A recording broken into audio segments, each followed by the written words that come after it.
Entre abril y junio de este año, Canarias fue la segunda comunidad española con más desahucios, con 720 casos. Son datos del Consejo General del Poder Judicial. Inma Évora, que ya está con nosotros aquí en plató, es activista de la plataforma de afectados por la hipoteca. ¿Qué tal? Buenos días. Buenos días. Bueno, en el segundo trimestre, respecto al mismo periodo del año pasado, los lanzamientos cayeron un 2,4%, pero como vimos, somos la segunda región con más desahucios, solo superados por Murcia.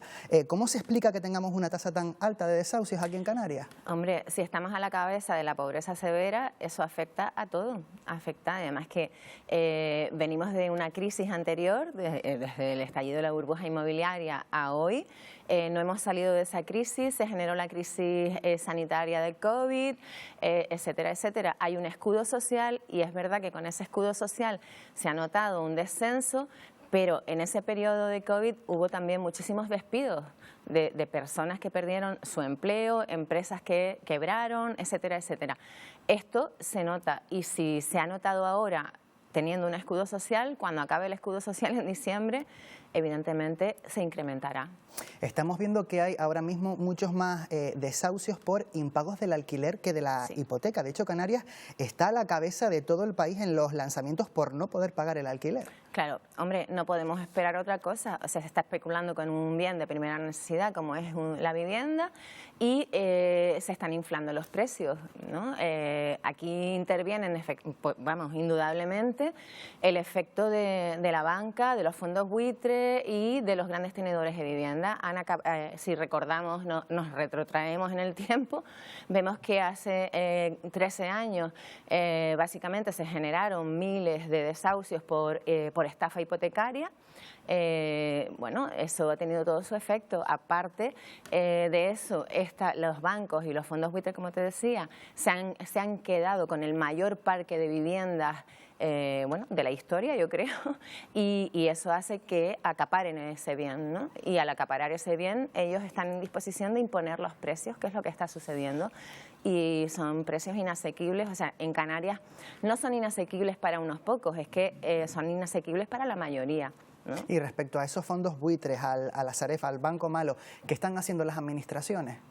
A ver, para mí las medidas que están tomando son insuficientes. Nosotros aquí en Canarias hemos visto cómo desde hace 13 años hasta hoy, el día de hoy, las medidas básicamente son las mismas.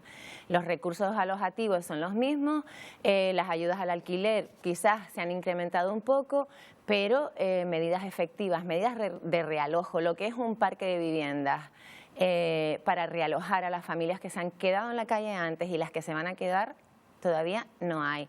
Nos hablan de construir cuando hay miles de viviendas vacías y simplemente controlando el parque de viviendas vacías, que esas viviendas vacías, en vez de ser objeto de especulación, puedan ser un objeto social, o sea, que cumplan su función social, que es dar techo a familias, bien por un alquiler privado, que están ahora mismo, como te digo, inaccesibles, porque los requisitos que te están pidiendo de todo, o sea, avalistas, garantías, avales bancarios, rentas, después te hacen una criba, un filtro entre personas interesadas a lo mejor en un inmueble, o sea, tienes que dar datos personales de todo tipo para que te hagan un contrato. Y después, pues con los salarios base que tenemos frente a los precios de alquiler, pues estamos pagando más de un 80% por una vivienda, ¿no?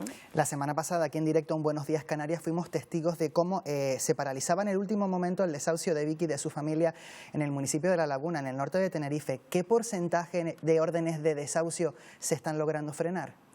De entidades bancarias muchas veces, o sea, se están frenando, ¿vale? Se suelen frenar, que son la mayoría, ¿vale?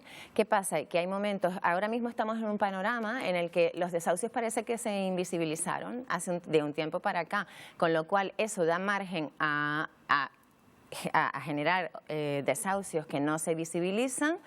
Muchas veces también la gente no acude a tiempo, los servicios sociales, o sea, acuden a los servicios sociales no están dotados de recursos alojativos, con lo cual lo que ofrecen son ayudas al alquiler o que te vayas a un albergue, a un recurso, a un piso compartido. Lo que pasaba a Vicky, por ejemplo, una familia, o sea, después de sufrir un desahucio, con lo que conlleva, o sea, vamos a intentar volver a sensibilizar a las personas de que los desahucios no son datos, no son casos, son familias, son personas que se van a la calle, familias que se quedan sin techo, ¿vale? Entonces, bueno, pues eso es lo que sucede, ¿no? Una mala política de vivienda desde hace muchísimos años, no es nuevo, nos han gobernado diferentes partidos, pero es que lo que no podemos hacer, por ejemplo, es de problemáticas sociales, no podemos convertirlas en cuestiones ideológicas.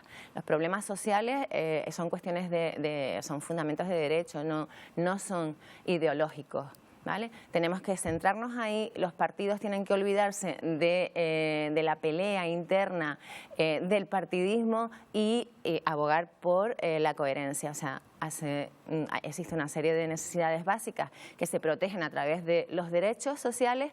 Y bueno, hay que seguir haciéndolo y hay que seguir dando cobertura a esas familias, porque si no nos vamos a encontrar a finales de este año con que cae un escudo social que ha sido insuficiente porque ha dejado muchas familias atrás, pero es que además ahora va a abrir la puerta muchísimo más. Mientras no haya control de lo que hace la banca, mientras no haya control de los alquileres, o sea, o que se genere un buen parque de viviendas públicas o de rentas asequibles por parte del gobierno de turno, el problema seguirá siendo el mismo. O sea, los problemas de vivienda se solucionan con vivienda.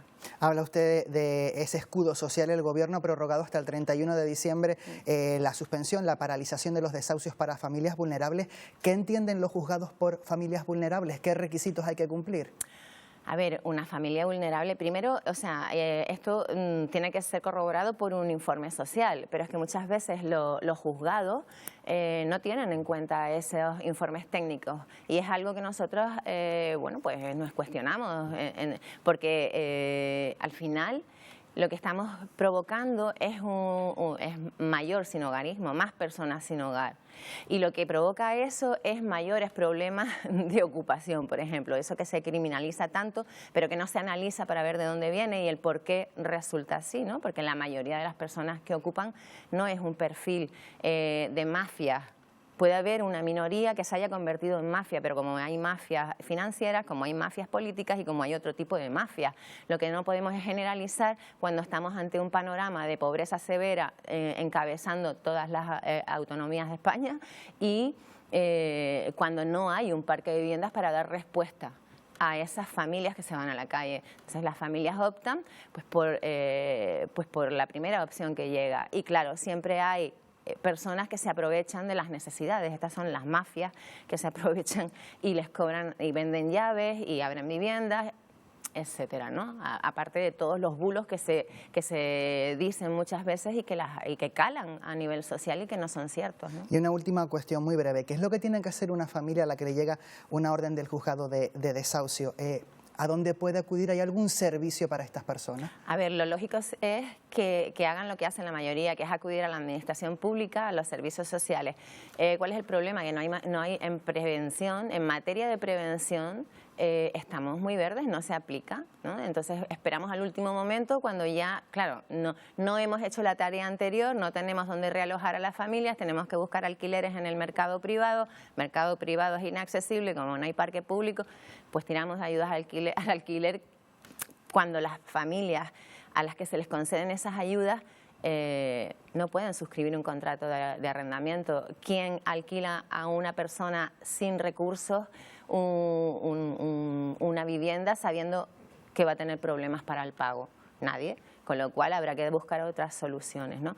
Y lo que tienen que hacer, evidentemente, es acudir a los servicios sociales, lo primero, en sus ayuntamientos, pero buscar también otras opciones. Por eso muchas veces nos llegan a las plataformas y desde las plataformas es triste que tengamos que hacer presión social, o sea, visibilizar lo que está pasando para que la gente se vuelva a concienciar de que no es un problema ideológico ni partidista, es un problema social, es un problema que nos atañe porque no hemos tenido unas buenas políticas de vivienda. Pues Inma Évora, activista de la Plataforma de Afectados por la Hipoteca, muchas gracias por haber estado aquí en Buenos Días Canarias. Muchas gracias a ustedes por Buenos invitarme. Días.